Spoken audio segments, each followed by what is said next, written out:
Welcome to Medicine Redefined, a podcast focusing on helping you reclaim ownership of your health. I'm Dr. Darsha. And I'm Dr. Ultimash Raja. We're your hosts, here to challenge conventional practices and uncover the stories behind pioneers shaping the future of medicine.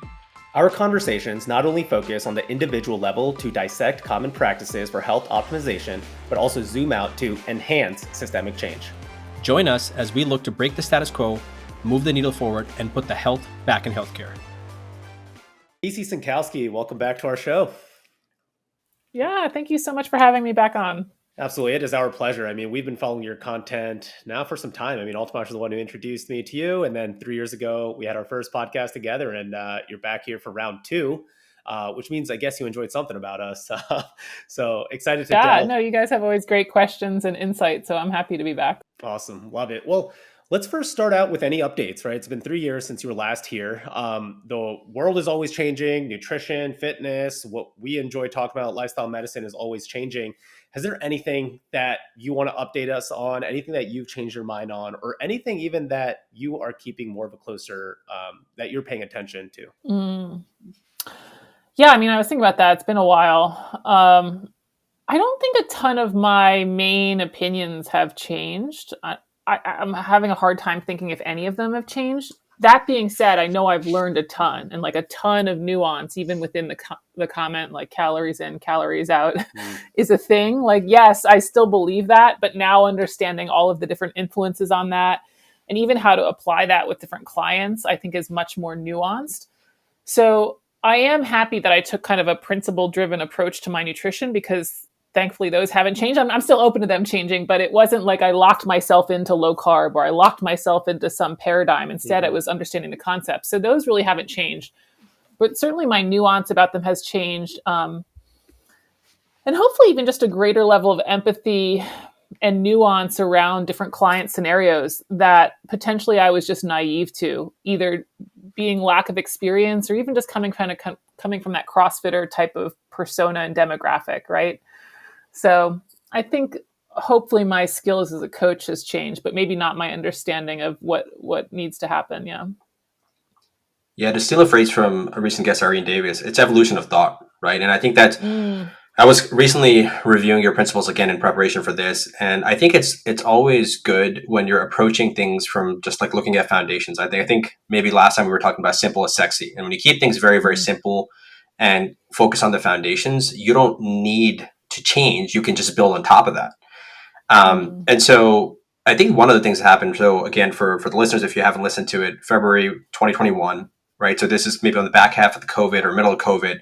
Since then, one of the things that's happened is a ton of people, and particularly patients, have gotten more of a consumer mindset and they've become more active participants in their own health. And we see this in our clinic. We're seeing this on social media. We even have more influencers and people with and without credibility commenting on nutritional things. And the volume of those conversations and the content is just coming in at just warp speed. And it's hard to even keep up with some of the things that I want to get your takes on. But I think I want to start with something that I have no idea in clinical medicine. And I want to tell this to my patients. And we like to say, because it makes us feel good because of our biases, that nutrition cures all. But I don't think it does. And I think that's the kind of the role of nutrition and chronic disease, particularly with like mental health type stuff. And the reason I was thinking about this is because, recently you had the really awesome podcast with ashwagandha. Ashwagandha is one of the hottest supplements out there right now. And, we won't get too much into it because we'll just link what you talked about. But we've had a couple of guests here come on and talk about ashwagandha. And I've actually looked into this multiple times. And from an anxiety standpoint, and when life's getting really tough, and sleep deprivation, other herbal ones that are really, really popular, of course, curcumin, turmeric from pain's perspective, rhodiola is another big one. And so there's these bucket. But in that episode, I remember you mentioning at one point to Patrick, is like, if people really are at this point where they feel like they need additional assistance, then maybe they should consider pharmacological aid. But sometimes, what I've noticed in my practice, sometimes people will come in and they're so anti-medication. Partly because they'll look at the back of the list with the prescription pad and there's all the side effect profile and that freaks them out. And so, luckily ashwagandha, the back doesn't have that.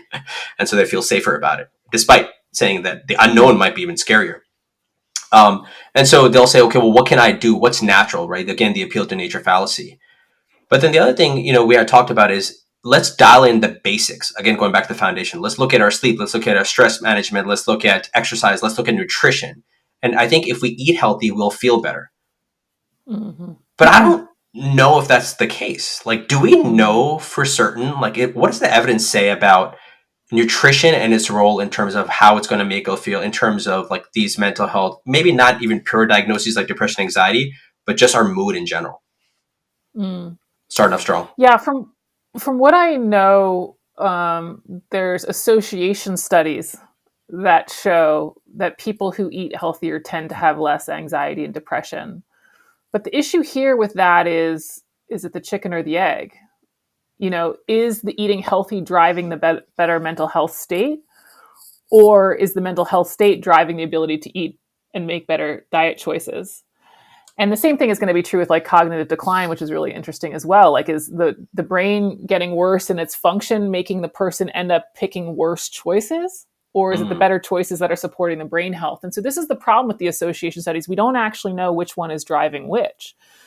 I do agree with you, though. I am a full believer in let's see what diet, exercise, sleep can do. Let's do the full gamut of the whole diet and exercise.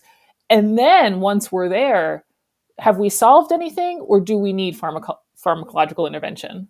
Because I do believe there's certainly a role for conventional medicine, and I don't think nutrition will solve everything. But I'm like, let's see how far it gets us. Yeah, that's really interesting. I hadn't even actually considered the cognitive piece of, with aging. Again, another a lot of people come and talking about brain health foods. Eat avocados, eat blueberries. I was recently listening to a really good podcast with Chris Hutchinson where he had a gentleman come on and talk about how to improve your memory. And he had like the 10 brain foods. But your point about, okay, if you have cognitive decline, are we making poor choices overall? That's something to think about. And even this is something that I loved about one of those studies I was looking at, because the MIND diet is the one it's kind of like the Mediterranean diet for health. The MIND diet's the one for cognitive function, right? And they were just talking about with these association studies, and they get their patients to report what they're eating on the food frequency questionnaires. Well, if you have a population with cognitive decline, how accurate is the data? Right? Which is super interesting to even think about that. Like, now, how is the symptoms or even the disease state affecting the data collection and their memory? Right. Maybe just their memory of what they ate is wrong. Oh my goodness. Especially knowing that recall bias is such a huge problem in even individuals without cognitive decline. And that's like, one of the biggest limitations of that. So it does get really, really, really muddy, which always gives me pause when people go out and make such bold claims about this is good, this is bad, this is what you need to do. And again, you can't scroll through Instagram or Twitter. I don't even spend any time on Twitter anymore without coming across some of that content. And the scary thing is, the more conviction you'll see something absurd with, the more time it's going to get shared. And go ahead. Do you mind if I hop in on that ashwagandha comment, though? I don't want to lose this one thing, because I know you said the nature's fallacy thing, and I want to add on to that. Because of the lack of regulations around supplements, there is truly the risk of contamination or a dosage that we're not expecting. So a lot of supplements, and this is true of the Ayurvedic medicines, there's actually multiple studies that show heavy metal contamination of Ayurvedic medicines. So here you're taking this supplement under the guise of I'm going to get better, and you might be increasing your exposure to lead, mercury, and arsenic. I mean, did you see that coming? Then there's also the whole range of doses. Now, I didn't actually see any studies on ashwagandha specifically of how wide the range of doses are, but something like melatonin, the dose that's listed on the back of the bottle, in the pill might be minus 83% to plus 470%. Yeah. There's selenium. There's a selenium case study where the selenium supplement had 200 times what was listed on the back of the bottle. Yeah. So this is where when people are like, what's natural and what has no risk? I'm like, there's risk, let alone the fact that we could deal with interactions if you are taking a pharmaceutical. But it's just like, no, there's risk here. There's actual risk here. Yeah, it's just the known risk. But the melatonin stuff I've come across, and that's something that I'll always caution to my patients, because they'll talk about sleep all the time, and we have those discussions. They'll say, well, I take melatonin. I take 10 milligrams of melatonin. Okay, you could be taking a lot No more. clue what that is, right? Yeah, And so I can yeah. only imagine the same as, I mean, because you'll see these studies on multivitamins, you'll see these studies on different supplements. I can only imagine that range. At least there's some wider range than we would expect for ashwagandha. Awesome. Darsh, do you have anything else on that? Because I want to switch to kind of physical health, because Well, that's just just what we see, right? yeah, well, I was just going to ask, like, what about the role of the gut-brain axis, right? A lot of people have talked about that. I Mm. think there's multiple books out there talking about serotonin levels in the gut and that being the approach to feeling better. So, what are the Mm. claims surrounding that from a true mechanistic standpoint, and looking at it from that point of view? Yeah, I mean, this is the thing is I truly believe there's a gut brain axis. Do we know exactly what to change to cause a clinically relevant effect? I don't think Yeah. so. Because the gut is made of thousands and thousands of species, and we have some again associations of knowing, okay, these species tend to be what's associated with health. But again, is this the chicken or the egg thing? Is it that the food is driving the healthy gut that is then driving the outcome? Or is the disease state that the person has is changing their gut microbiome in a negative way? So we don't really know what truly is a healthy gut or what to shoot for. So this idea that we're going to now take some probiotics or a supplement to increase this species Mm-hmm. and have some clinical outcome, I think we're out over our skis a little bit is my new phrase. It's like, yeah, I'm all for it. Look, I love it. I want people to feel better. I want to find the pill that we can all take and have the better outcome. I just don't think we're there yet. And the gut is so wildly complex to have this idea that we know how we can specifically change it to a clinically significant outcome for so many things is not there yet. Yeah, there's a reason why a lot of these probiotic companies have this rise, and then you kind of just don't hear about them after, right? Because I think the research trials or whatever they're participating in just haven't really been shown to chalk up to maybe what they've claimed in the first place. So yeah. Mm-hmm. Totally. So you see, I know you don't practice medicine, but you are a coach, right? And you have a lot of individuals who probably come to you and they'll talk about their mood, or they'll talk about their physical health, and talk about their goals. In fact, majority of people, like the physicians, are the last person they're going to end up going and seeing, right? You're actually the first line of defense, whether it's a personal trainer, coach, and that kind of stuff. And if they come to you and they say, hey, listen, I've been feeling a little down or something like that. Disclaimers aside, how do you track people's mood and stuff when we're making these lifestyle interventions? Like, what's your process? I don't probably. I run all of my clients come through my masterclass now. So it's a group setting and it's group coaching. And I do that for coaches that I'm teaching to teach people my methods. And I also do that for individuals who come through. And so the ball is sort of in their court to let me know how it's going a little bit more. It's kind of set up more like a class in college than a classic one-on-one nutritionist. And there's pros and cons of every type of coaching model. One of the reasons I purposely set it up this way is I actually don't want long-term clients, not because I don't like them, but because I want them to be able to handle their data and know their habits and know the numbers backwards and forwards. And this is what it means. And I just find that works better in this type of setting. But that also means it's not totally the environment where I think a lot of people would share something along the lines related to maybe more mood or anxiety. Now, certainly they'll share, hey, this isn't so easy for me, or hey, 800 grams of fruits and vegetables feels like a lot, or I'm getting frustrated. But I don't know I have a good pulse on their day-to-day mood, which you could argue is a weakness of the program. Certainly, though, the more that I can read between the lines of the anxiety of somebody, or that it's not going well and it's consistently not going well, the more I will suggest to them and to the group, have you considered going to see a doctor and that this is something beyond nutrition? Because that's sort of my fear, kind of getting back to your whole ashwagandha thing, is it's like, what if there is something underlying here that would be better addressed by someone qualified in that arena versus me trying to fix it with fruits and veggies, right? Like, I don't want everyone to think that this is just going to fix everything and that they could solve one of their problems with a better expert in certain arena. So there are some times when I can kind of pick up between the lines, high anxiety, and I'll just sort of say, I think this is a topic that's more mental health, and maybe a practitioner in that arena, or even somebody will come up with an issue, maybe lack of weight loss after a significant period of time, or even they'll ask about a specific lab value. And I'm like, that's your doctor, go see your doctor. Yeah. And I think I'll just plug in for people, those who might be listening at this point, and say, well, I think if I go to the physician, they're going to prescribe a medication, and Mm. I'm not ready for that. I think it's important for people to know that there are other options that are in the tool belt of a physician. A good physician who's going to sit down and actually have a conversation with you and identify your goals, and it might not, and it cannot or should not result in pharmacological or prescription of that, right? So for instance, I'll use an example. If you are having difficulty staying on your diet and you are having difficulty with the 800-gram challenge, and you find yourself just binging on a lot of Kit Kat, which sometimes happens with me because now I have a toddler. That's one thing I didn't have last time we spoke, and let me tell you, that's different.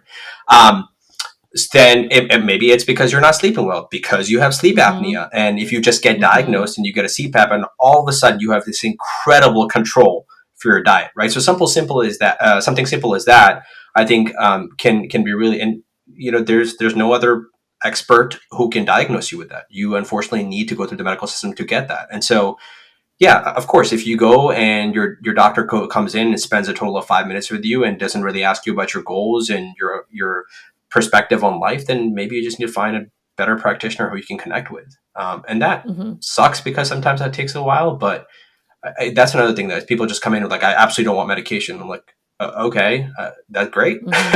Let's talk about everything else, So, so I will say that to people as well. Yeah, I mean, and that's what I do too, because I will hear people get frustrated with their doctor, that their doctor either is, saying that fruit has too much sugar or whatever the issue might be. And I'm like, hey, just find another doctor. I mean, I don't know how many, there's lots of people in nutrition that are good, and there's lots of people who are less good. There's, there's chiropractors that are wonderful. There's chiropractors that are less wonderful. And so the same thing's going to be true in every field. And so I think it is worth, even from my perspective as a nutritionist, just encouraging them, like, yeah, go get a second opinion or go into the third opinion until you feel like you've been heard. I wanted to switch to talking about the role of nutrition in physical health, because you and I have talked about that offline. But I'm gonna come back to that, because I think this conversation about navigating information and finding experts, and maybe even challenging experts, right? I mentioned earlier that again, nutrition information is coming. It's just an onslaught at this point. The good news is it's so readily available, whether it's podcasts, blogs, TikTok, whatever it is. And there are a lot of amazing scientists out there communicating. One of the most popular episodes right now, I'll say, is Dr. Andrew Huberman, right? If he's probably the most popular, and he has some incredible people come on, and they have some amazing conversations. Some are like at the cusp and they're novel. Others we've known for a long time, and it's just great information. And sometimes people will come on and make claims that are just absolutely false. And other times it's like, okay, it's a little bit misinterpretation of the data. And other times it's just absolutely false. And then you and I exchanged something on Instagram recently. I won't name that individual, but the challenge is, that because you read primary literature. I know that, and I read primary literature, but I didn't know that at the time until you had shared it. And then when I went to go look at the literature, and I was like, wait, this is really true?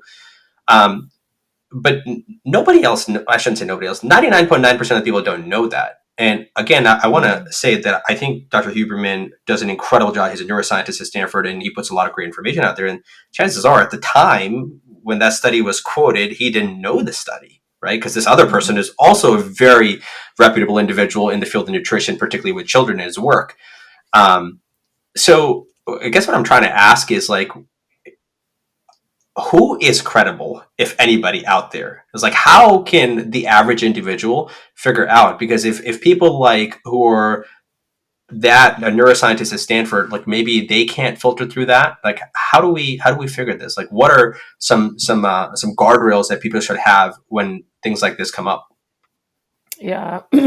Huberman's a really interesting example because he doesn't actually fit my screening example or my screening criteria that I like to use. The two main ones that I like to use, well, let me back up a little bit. I used to suggest sometimes looking at credentials, but as you know, credentials, there's so many of them and there's different scopes, and they don't always mean that it's a good information. That telling a non-expert to look at credentials, I mean, you could have a PhD in nutritional sciences and they could be way better than an RD who's licensed. So I don't really use that anymore.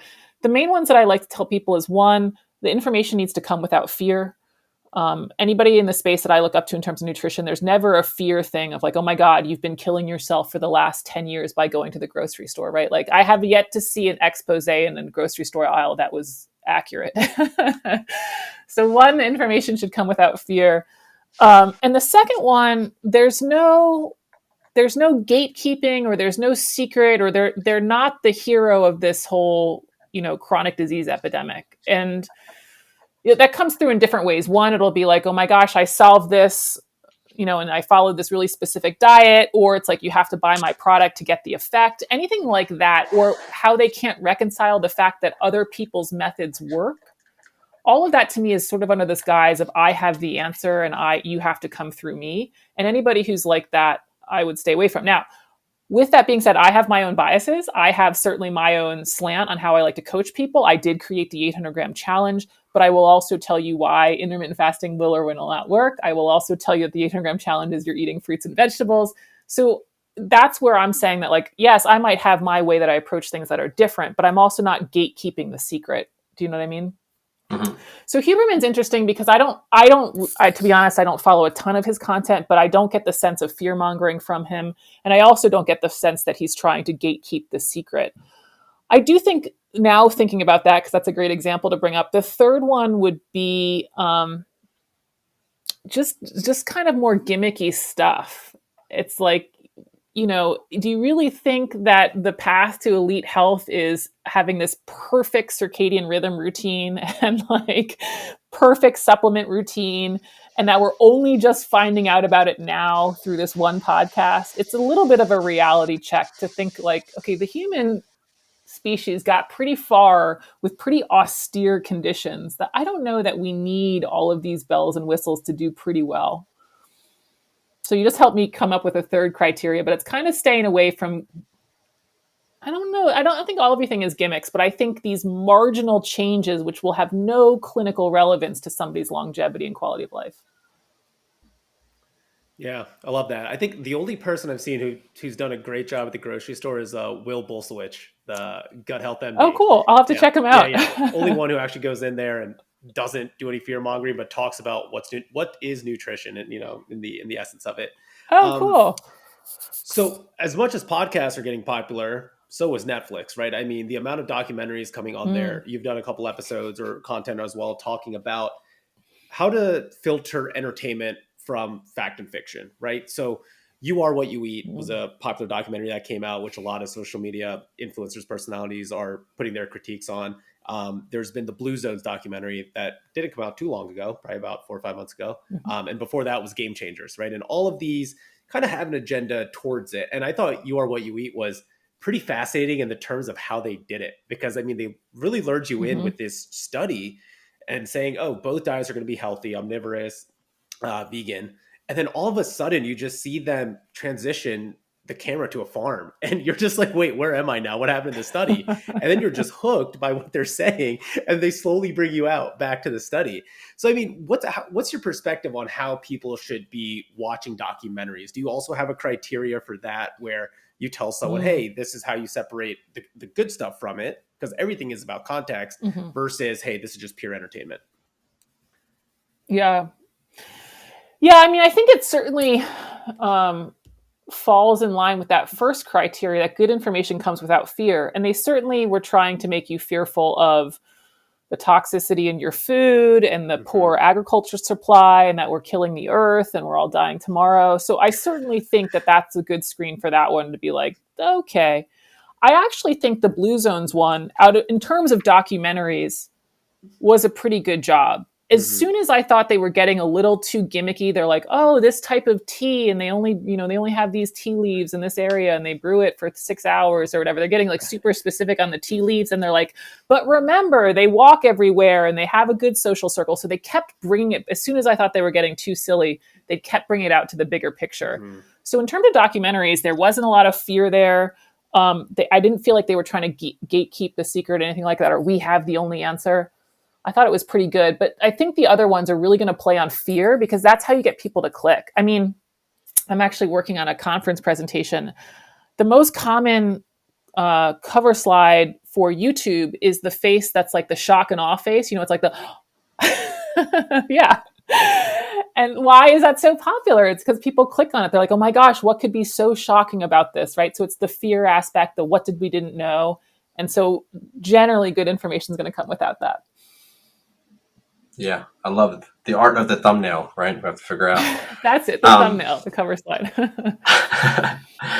I love that, and of course, we mentioned that you've been putting out amazing content for a couple of years now, right? You have an awesome podcast, and you really get into the weeds of it. You have a co-host, right? And Mhm. primarily Patrick's interviewing you. How do you hold yourself accountable, right? Again, we mentioned how Mm. messy nutrition can be, and there's so much context and nuance that's required.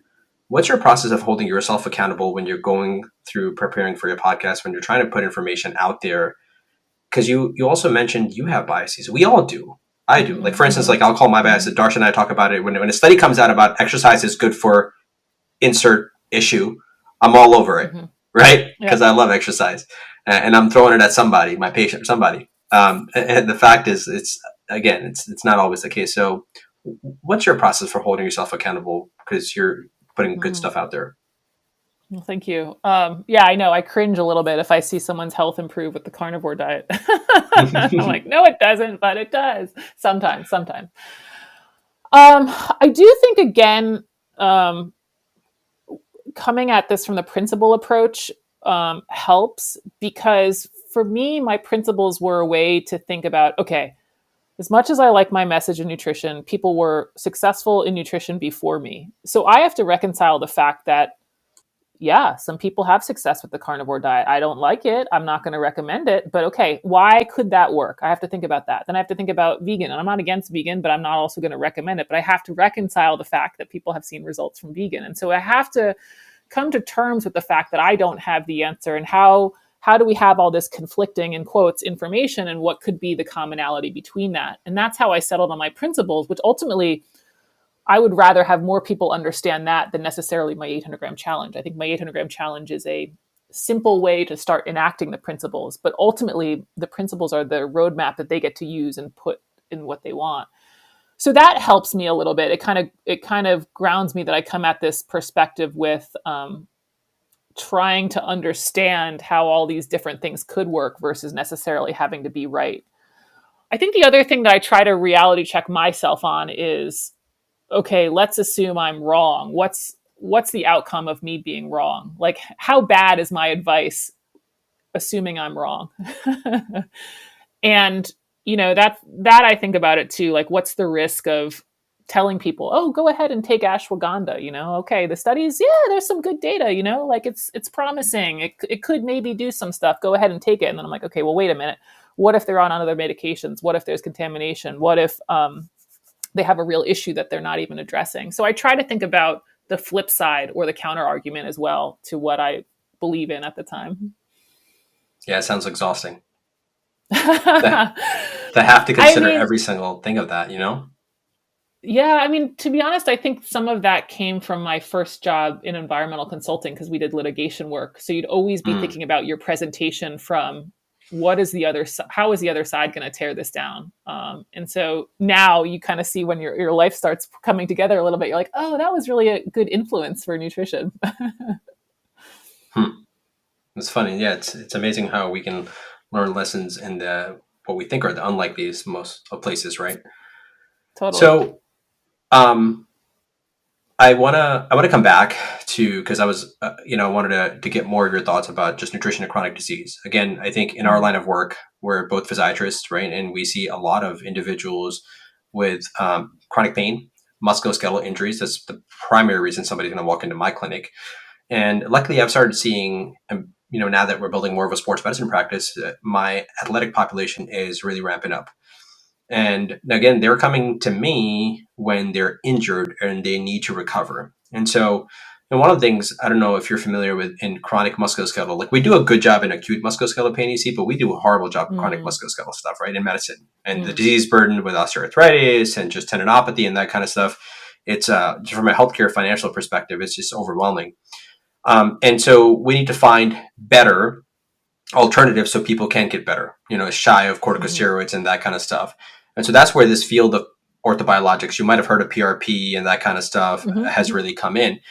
But with that, the people who are at the forefront of that will also talk about, well, look, you can't have a successful outcome from these biologics, PRP type stuff, if you have an unhealthy individual. And what they're saying is like, pardon this expression, is like, if you're taking shit out and putting shit back in, they're not going to get healthy, right? So that blood and stuff. And the fact of the matter is, we don't know that. We just don't. There's no evidence, right? It's PRP's been around for 30, 40 years, but we don't know that. But again, this goes back to our biases. Like, anybody who's interested in doing autologous PRP is probably going to be more health conscious, and they're immune minded. So they're like, oh, I need to eat healthy, and so my platelets are going to be better. I recently had this happen with a patient who got an IV before the PRP. I'm not familiar if that was necessary, but that's what So I guess what I'm getting at is, like, when I'm having these conversations with my athletes and they have unhealthy den, and we'll do a procedure and we'll say, listen, on your recovery process, it's going to be important for you to eat right and do this and that. And again, I think we've shared some literature back and forth where they talk about the antioxidant effect from vegetables and fruits and how that can help with the anti-inflammatory portion of it. But again, not really robust literature. So what are your thoughts about, or what, like, how familiar are you with nutrition and its role in physical musculoskeletal health? Yeah. You probably know more than I, for sure. I did do a little poking around because I knew that you're the MSK guy. So I was like, uh-oh, what do I got to know here? One of the first articles I ran into was, management of MSK pain, and they didn't talk about nutrition at all. So I was like, oh, it's all about the movement and then the various biologics and stuff like that. So that wasn't helpful. One of the studies, I think it was 2020, was looking at MSK pain and nutrition, but they included things like rheumatoid arthritis and fibromyalgia.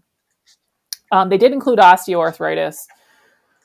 I'll give you the punchline now. Generally, more nutrient-dense diets seem to lessen pain. But again, that includes rheumatoid and fibromyalgia. So how much can we say, like, do we have a ton of data on just low back pain and eating healthy?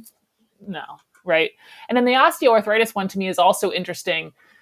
Is that also just a little bit more function of a healthy weight? Because we all know that, knee osteoarthritis is one of the biggest issues. And then maybe if the person just maintains a healthier weight, does that reduce some of the pain overall? And that can happen not necessarily with all these nutrients. It could just happen with a lower caloric load. So I think there's some confounding factors in there for sure. So I didn't see a ton of evidence to suggest that, like, yes, this type of diet is going to decrease your pain.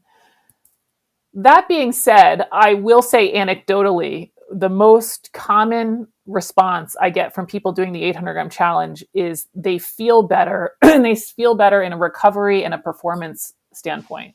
And this is, of course, anecdotal. I haven't run the studies on it. And of course, I think my population is a little bit biased because I'm, formerly in CrossFit and functional fitness crowd and stuff like that. But yeah, I think something's there in the sense of, I think it does probably have some role in the recovery and helping them be able to not be as sore for the next session, which then can potentially help their strength development, stuff like that. I also was thinking about too, like, even protein intake. Maybe protein intake helps them develop the musculature around the joint to support the joint better, to then reduce the pain. So I just don't know exactly if some of the nutritional benefit for musculoskeletal pain is sort of secondary to the fact of just strengthening the body overall. Yeah, so I think the study that you're talking about was actually published in the Purple Journal, which is the main PMID journal, and Emma is the first author, right? And it's like chronic pain nutrition. We'll find it. We'll link it in the show notes. I do remember, right? So I think one of the reasons, so we talk about inflammatory arthropathy, such as rheumatoid arthritis, it's easier to measure all these inflammatory markers, right? Whether it's IL-1, IL-6, and so you have these clinical outcomes that you're talking about, these objective markers, makes it simpler to see whether they're not improving. But then again, even if the inflammatory markers are improving, does that mean that you have symptomatically patients are improving? And that's really what we care about, because nobody comes into my clinic and says, "Hey, my CRP is lower." Nobody says that, right? Or my CRP is higher. They don't give a crap. It's how do they feel. And then with fibromyalgia, again, another central pain syndrome, the osteoarthritis piece is interesting. What we learn about in our training is, right, for every pound that you gain onto your body, that's anywhere from 4 to 7 pounds of force onto your knee. And so now, is it with the healthier nutritional habits, density, right? Nutritional density you talk about, are they more full? So their overall food quantity is less, and now they have weight loss. Is that why they're feeling better? Same thing with back pain. And so at this point, people are probably listening then saying, okay, wow, this is actually really, really hard. Like, what is it, right? What is it that's actually causing things to be better. And that's just one of the inherent challenges with nutritional research that we've spoken about.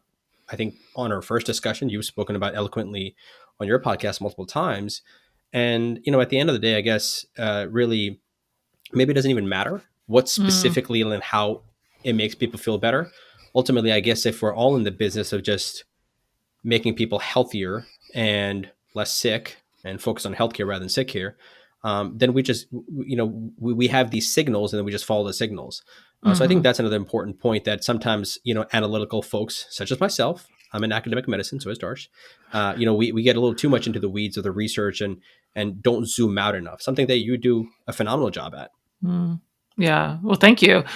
Yeah. I mean, I'm a very big believer in anybody with a health condition to give the whole diet, exercise, sleep a shot. See how far it gets you, because it might just be that. It might be the decrease in body weight that actually alleviates the pain. It might not be the anti-inflammatory action of the fruits and vegetables. It might be that we have less load on the knee. I mean, great, So I think it's all really powerful stuff. It's worth a shot. I also, though, like to remind people that conventional medicine has a place too, that you can have the best diet in the world and it's not going to cure rheumatoid arthritis either. So we just have to keep that in mind too, that there's utility of both paradigms. Well, let me ask you this, EC. When it comes to your clients, well, let me back up, right? So the audience has probably heard about this paradigm of good food versus bad food, or clean foods, right? When it comes to a clean cut and clean bulk. And, us three here understand that food is food, and it really depends on how you use it and for what use. But when it comes to the general population, and even some of your clients who may be more performance oriented, how do you talk to your, clientele about this philosophy of good food versus bad food, and that if they are trying to, let's say, bulk up and get more protein in, they might have to resort to some of these processed proteins, like a lot of people say these protein powders, or even, for me being a vegetarian, going towards the tofurkey and things like that. At what point do we start to see that there's this more like risk than benefit when it comes to, yes, you're hitting your protein goals, but you might not be doing it in a whole food way? Yeah, it's hard. And this is where I kind of come back to my principles, in the sense of, I want people to understand that the endpoints we're striving for is a certain number of calories, a certain number of macronutrients, a certain number of each of the micronutrients. We got to list out the 28 of them, a certain amount of fiber grams, and to see that your food is really just filling up those different buckets, just depending on what they have. And a lot of times in our processed food environment, we overload the carb and the fat buckets, and we don't have enough in the magnesium and the selenium buckets, right? But I like them to get away from the idea of good versus bad food and start to put it together almost like that Tetris puzzle and figure out, oh, okay, like I do have room in my diet. I actually just had this question. He's training for the marathon, and he was worried about having soda twice a week. I was like, no, you're going to need the soda twice a week if your diet's all, pork loin and broccoli. Like, you actually need those calories. And so to think about it as, what are the components I'm getting from my food, and how do they start totaling up in these different areas overall, as opposed to worrying about on like a food by food basis. Yeah. Awesome. So let's talk about sustainable nutrition. And maybe, if I may, I'd love to talk about personalized nutrition and really what that means. I think people, I'd love to get your thoughts about nutrigenomics and things of that nature, the sexy stuff, the gimmicky stuff that we talked about before, because that is exciting and tickles that that part of my brain that just gets me excited about the future. But I also want to talk about personalized nutrition in the sense of how people can stick to their diet. I have a sense that you're going to talk about consistency or something. You really like that word. But when you hear that phrase, personalized nutrition, what do you think? I don't love it the way that the trends go. I don't love it from this idea of all of these direct-to-consumer tests that really are gimmicks, and really the science isn't there.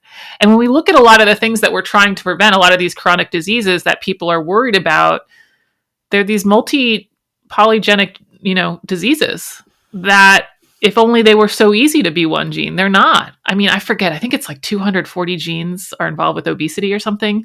And the gene, the FTO gene, which gets the most press, that has the biggest association with obesity, I think it can account for up to like a 3 kilogram difference between the people who have the double variant and not, or the double allele and not. And so what that tells us is there's this massive environmental component that you can get all the DNA tests in the world for some of these polygenic chronic diseases.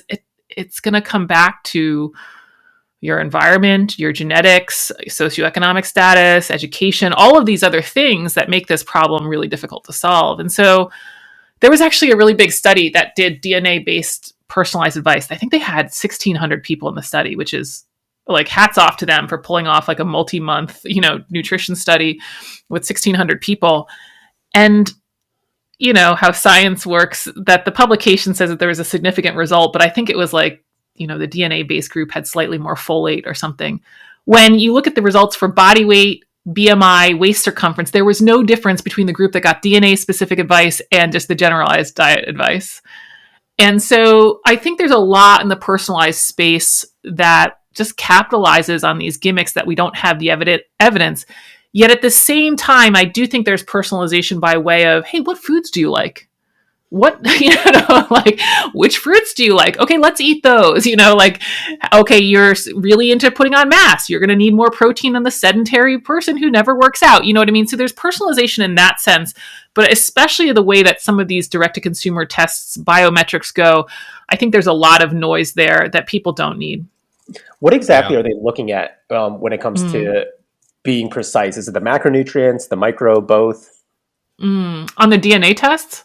Yeah, like how are they knowing what diet to give? Is it just going to be a diet higher in protein, just given the genetic tests? Or I'm just curious as to how they separate those. No, that's a great question. And this is why you could go to different companies and get different recommendations, because their geneticists are looking at, okay, well, which genes do we think are highly involved with this outcome? How do we want to rate them? What do we see in studies related to these genes?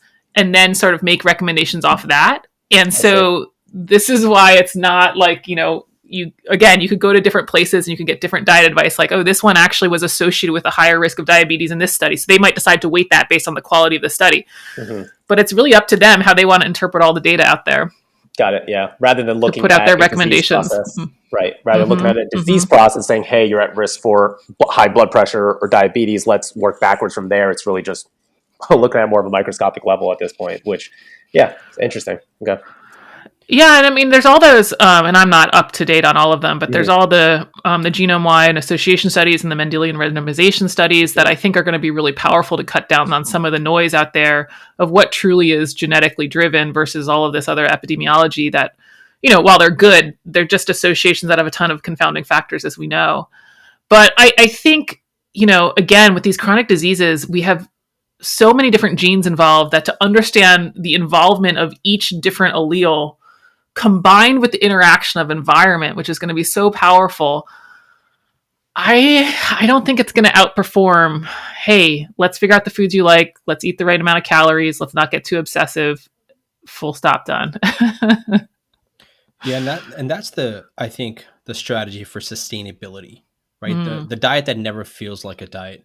I'll share the personal anecdote. I think a lot of times, and growing up and going through exercise science, going into the coaching world and following people's work such as Charles Poliquin, the late Charles Poliquin. I remember he used to talk about, there's essential amino acids and essential fatty acids. There's no such thing as essential carbs. It's like, oh man, okay, all right. So carbs are not great, right? And you work with people who are in the bodybuilding realm. A close friend, Joe Faris, recent guest, is going to be coming back. We also talk about cutting carbs and getting lean and how that's the recipe. And all the people have these sexy tests. And I think one of the Poliquin methods is like, they'll get body fat to different sites throughout the body, and they might show, okay, you're creating, more xenoestrogen. So then at that point, I'm like, okay, using the Tom's deodorant and using like fragrance-free type stuff. Yeah. Mm-hmm. And, mind you, at this time, I'm sleeping maybe 6 hours, maybe 5.5 hours, right? Not focusing on those things. And so you get distracted. And I think only recently, and I have to credit Lane Norton on this, because, his phrase that he talks about, you have to use some type of restriction, because we're unfortunately in this society where everything is about convenience. Everything is about comfort. We move less. We don't walk to work. We don't walk between work. We're sedentary as possible, and even play is sedentary, right? Like it's more about gaming and that kind of stuff and not necessarily getting outside. So you have to be very mindful of every single decision you make in your life. And so with that, you are going to have to be on some type of restrictive diet, whether that's timing with time restricted eating, whether that's actually a certain macronutrient or, it's something else. And for me, I've got a sweet tooth. I don't like giving up fruit. I love fruit. And so, like this over the last couple of months, I've been quite successful after, first 2 years of having a kid and falling off the wagon, so to speak. And at this time, what I've done is I've actually, like, historically, I've always gone really low on carbs, and that's been successful. But then it's not been sustainable, right? 16, 18, 20 weeks out, and then we rebound. Another thing that he talks about is like, we don't have a weight loss problem. We have a, weight maintenance problem, yep. right? And so with this approach, it's like, okay, I can eat all the blueberries, strawberries, apples. I eat 2 to 3 apples a day. I know they say 1 keeps the doctor away, but I eat 2 to 3. And that's, it doesn't feel like it's a fight, because also when you're restricting for that long a time, psychologically, that's taxing. And the stress that comes with that, that's probably doing far more harm, certainly not sustainable. So I think that's another thing that people will come is like, well, what do you think about this? Like, how should I approach this? And people get so analytical, and it's like, okay, well, first I need to ask you 10 questions about what life is like, what's available, what do you like, what do you not like? And it all works. I'll add another one, again, so lately, as I'm, I've incorporated some diet soda into my thing. Welcome. My wife is a pediatrician, and she's never seen me drink soda. We've been together for 6 years now. And all of a sudden she looks at me, she goes, where's this coming from? Like, why are you drinking soda? This, that kind of stuff. I was like, it's fine. She was like, well, what about the artificial sweeteners? So I was like, all right, listen, you haven't listened to the podcast, have you?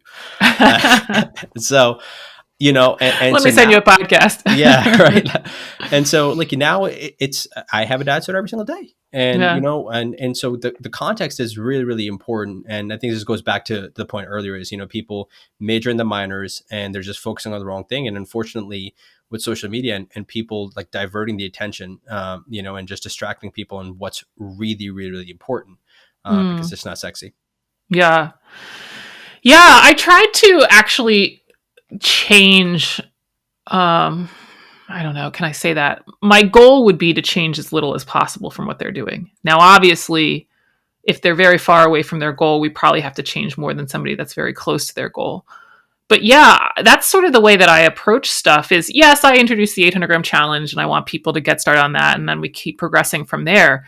But a lot of times people want to know at the beginning, well, how many calories and which foods are allowed and not. And it's just like, tell me how it goes. Should I do more vegetables or fruit? And it's like, tell me how it goes. Let me see what you're eating. Let me see what you gravitate towards. And we're going to add on to that versus trying to give them all of these rules that don't already fit into their lifestyle and what they want to do. Because that's just it. Weight loss is relatively easy compared to weight loss maintenance. And so we got to hack the sustainability code. And I think a lot of it is going to be leveraging what the people already like to do.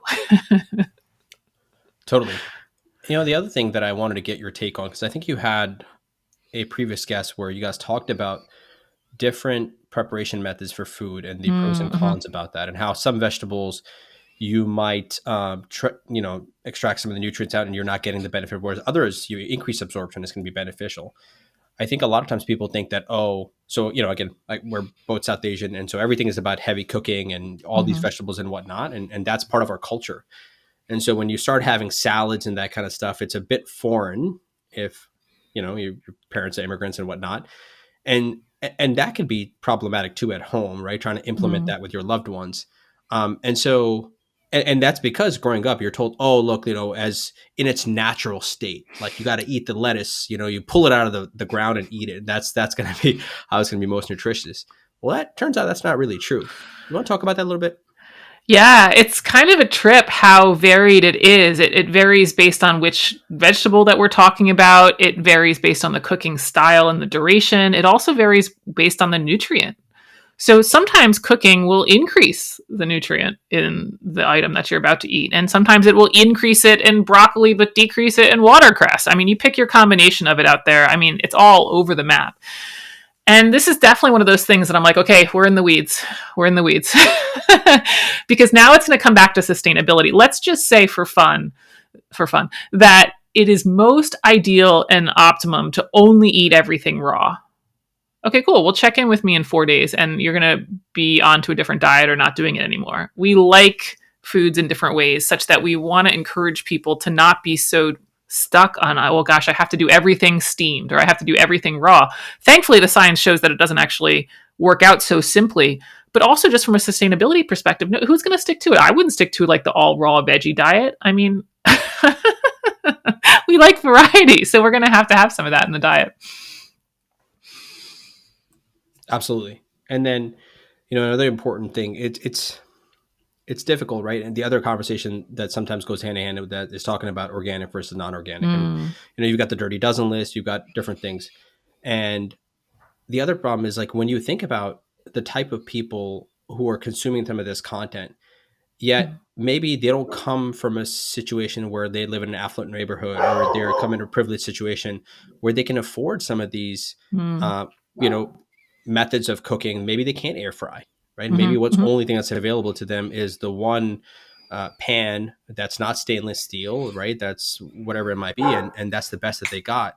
And now they're hearing all this information about, no, this is the best way to do it. Where, again, the initial thought the person has, well, okay, well, if I'm not going to be able to get it and I'm not getting any benefit from that, then I might as well eat the fries. They're cheaper anyway, right? And so the other thing that I think that is worth emphasizing, and for us to talk a little bit about, is like, there are food deserts all across the country, right? And so food scarcity, food deserts, and just the availability of, or the misconception of how eating healthy is more expensive, it's more challenging.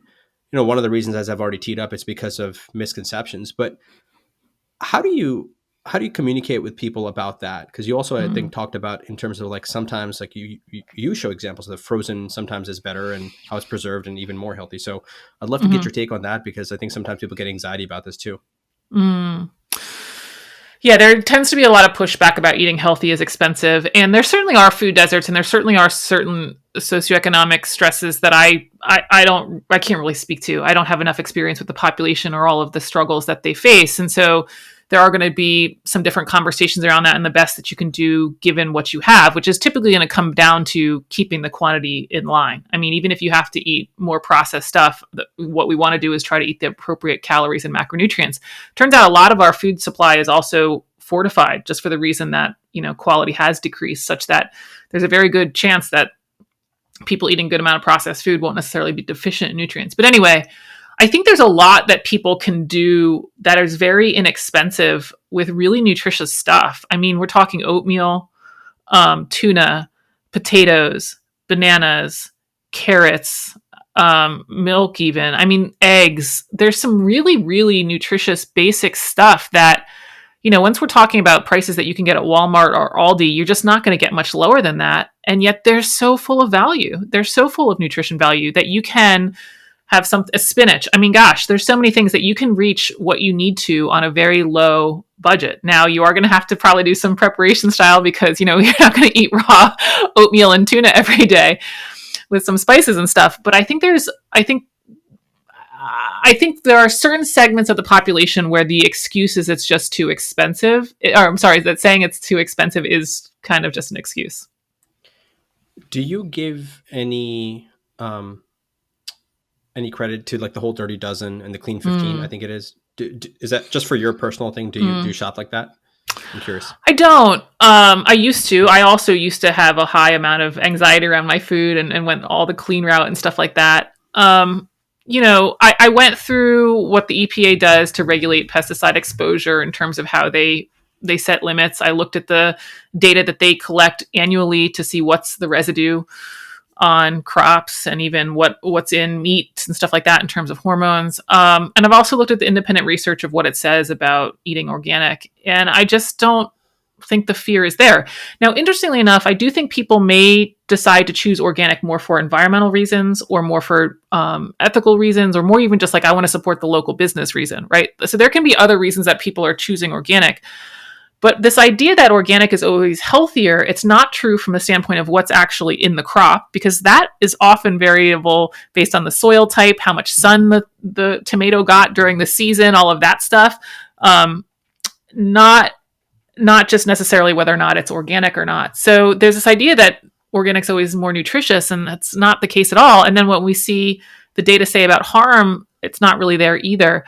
What's also really interesting about the organic claim, if 80 to 90% of people aren't eating enough fruits and vegetables, why are we so concerned about the exposure that we're not exposed to? which is always makes me pause too. Like everyone's worried about organic fruits and vegetables. It's like, but we're not eating them. So how is that working out? Yeah. Missing the forest for the trees, right? Mm-hmm.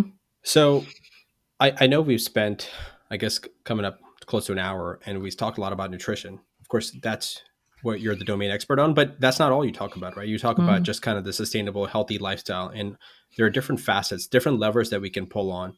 I guess this is one of your favorite things to say. It's never one thing. And you emphasized sleep is important. And depending on the individual, maybe nutrition isn't the most important to think about. Maybe for that person, the low hanging fruit is going to be just to optimize their sleep and get them to that 7 hours. Maybe it's just to get some movement throughout the day. And so, yeah, this conversation is about nutrition. But again, I want to caution people to think about, just look at your situation, and maybe that's not where you need the most help.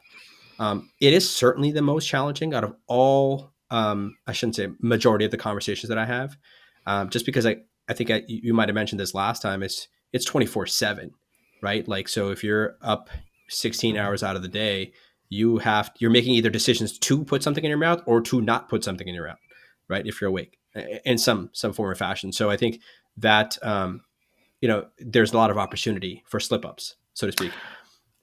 I saw an article that said, I think we make 250 diet related decisions a day, because it's not just, am I going to eat it or not? How much am I going to have? Am I going to pair it with something else? How long until I have it? I mean, they're 250. So yeah, I mean, it's constant, where things like exercise and even sleep can be better compartmentalized. That begs, I'm thinking about this, right? So something that I've heard recently, a lot of coaches and experts talk about this, is, at least successful people, is like, minimize the variability day to day, because then you don't have to go through that decision fatigue. Can you talk a little bit about that? Are you familiar with any literature where they've looked at that? Well, the study that was citing that, they were talking about the importance of what the default decision is. And I think that's kind of where you're going, less decisions or decision fatigue. And so they were linking it to set up your food environment such that the default decision is to eat the whole foods and not the processed stuff. And so this is, it's exactly in line with a lot of the recommendations that you'll hear from me. And as a lot of other people, it's like, make it really easy to eat the fruits and vegetables and make it really hard to overeat on the ice cream. I mean, it's one of the best lines of defenses we have. Like, what's there and available to eat? You're more likely to eat it when you're hungry. And if you've got ice cream in the freezer, you're more likely to go after that. They were doing, though, in this study, was actually really interesting. They were ending up talking about nutrition, but they used surveys, or, like if you were to go to get your driver's license, you have to say yes to whether or not you're going to be an organ donor. They were saying how the default decision really skewed the amount of people that were willing to donate the organs. That it was like, if the form was such that you had to check no, they actually had more people opt in because the default was that it was blank or something like that. So it was just a really cool paper to say, okay, if we've got 250 of these diet related decisions a day, I mean, yes, don't have any of the stuff that you're going to binge on around the house, because probably more than one of those are not going to be a positive decision. We've got so many chances for error, right? Yeah. Again, I go back to blaming kids. That's it's not cooperative to that right there. So I love her. So much. I don't have the answer for that. Yeah. Well, EC, this has been amazing. I want to thank you so much again for all the work you did for dealing with our technical difficulties here and sticking around and coming back, and just for the good work that you do. I think OptimizeMe Nutrition, pretty much on all platforms, right? Consistency Project, The Consistency Project on your podcast channels. So we'll link all that. Two questions for you. I'll ask one, Darcy, you can finish it up. Is I'm excited to hear what you are excited about in this, and it doesn't have to be nutrition, right? We talked about some of the dangers and pitfalls and stuff that concerns us. But what are you excited about that's going on right now in the world of health and fitness, nutrition, coaching, and maybe even the next couple of years? Yeah, I think I'm going to say pretty small scale. It's when I work with my clients, when I am able to see real change on the individual level, when they come back and they're like, I'm either seeing X result, or I understand this enough that I don't need another nutrition coach, or I feel so free, I feel so empowered.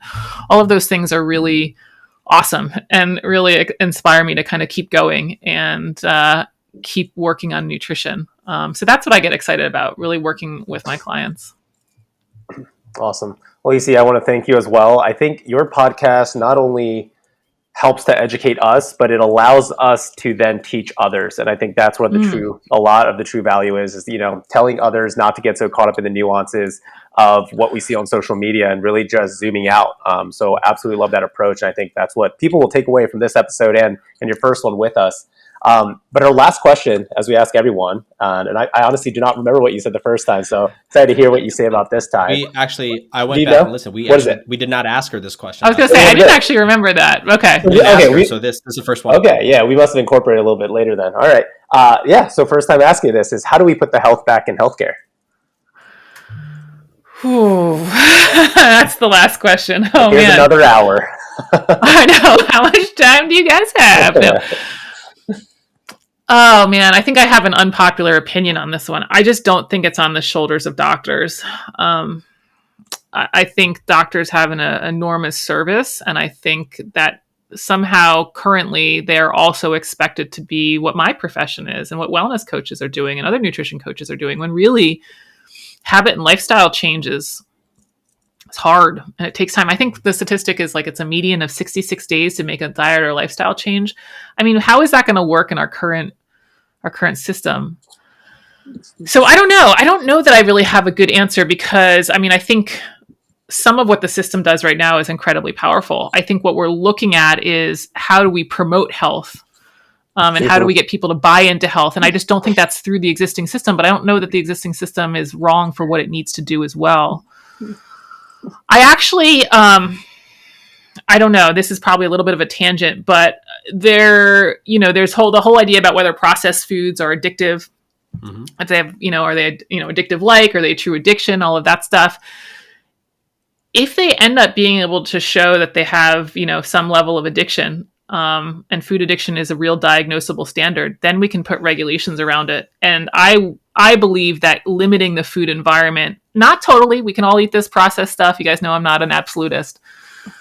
But I think that's some of the ways that we can put the health back in healthcare, because we have to make this stuff less accessible for people. We have to make the default decision easier for them. And I don't know how we're going to do that on a society level. It's certainly not going to happen by 15-minute appointments with your primary care. Right. Yeah. There's been a lot of, talks about taxing sodas at a higher price and taxing the sugary drinks and things, but, nothing has yet to come to fruition in that sense. But I totally agree with you. For one, I think there kind of is this schism where you have us doctors in this healthcare really just putting those acute patients and trying to get them healthier. But it's funny because I tell a lot of my residents, I was just telling medical students today that, once I finish residency, my goal is kind of to get out of the traditional healthcare system and really be that life coach, be that wellness coach, and be that doctor that can promote health, and really try to fit myself in a system that can do that to put the health back in healthcare. So totally agree with everything you're saying. Yeah. And just an add-on on that sugar tax thing. I think I love the intent. I don't think the sting is there. Either you're going to go over to the next town or the next state line, or it's just not enough on a single beverage to make the habit change. Where something like if we sold processed foods only in grocery stores, and you can't get them at the drugstore, and you can't get them at the TV store, and you can't get them at the FedEx store, whatever it is, start limiting some of that stuff. I think that would be really interesting. Kind of like cigarettes, we kind of made them hard to get. Can we do something similar here? But anyway, that's where I go, which probably wasn't the answer you were thinking. No, that's great. I love the perspective. Thank you so much. Yeah, thank you guys. Always great to talk to you, and you always ask great questions. So I love the discussion. Thank you. Awesome.